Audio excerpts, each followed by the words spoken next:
For me, Assassin's Creed is essentially a long, epic story of a guy in the prison going in a machine called the Animus, and he's going to relive the life of his ancestors. In Assassin's Creed 2, we follow Desmond, who's going to live the life of Ezio Auditore da Firenze.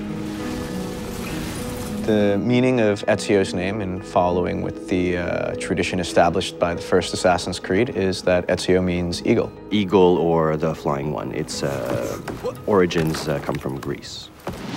He's a young noble from Florence at the beginning of the game. He's studying to follow in his father's footsteps. His father, as far as we know, is a banker. As a rich boy in Florence, he doesn't really see the hardships of the peasants and other poor people.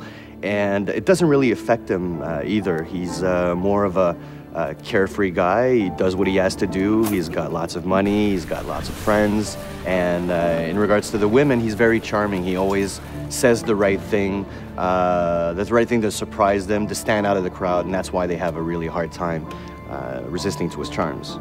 Ezio is a typical Italian nobleman in many ways. He's a fiery, violent, proud personality. He's terribly proud of his family. He deals with noble people and with peasants in a very polite and courteous way, even if he's about to stick a hidden blade in your skull, right?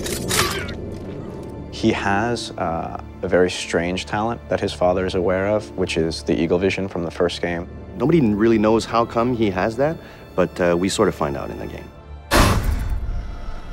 At one point, something tragic happens to himself and his family. What happens is that the same people that Ezio considered to be dear family friends actually turn on him.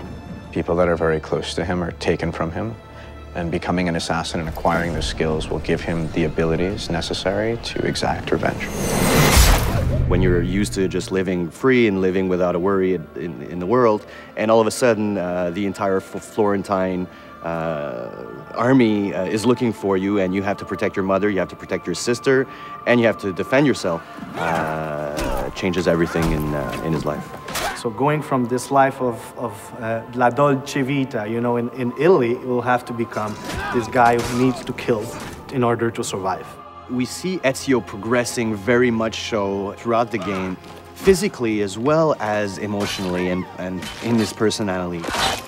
As a player, you will go just like the main character, in the same, you'll be at first just like you and I, and then will become this badass main character. Before, he just wants vengeance, but later on, he wants justice.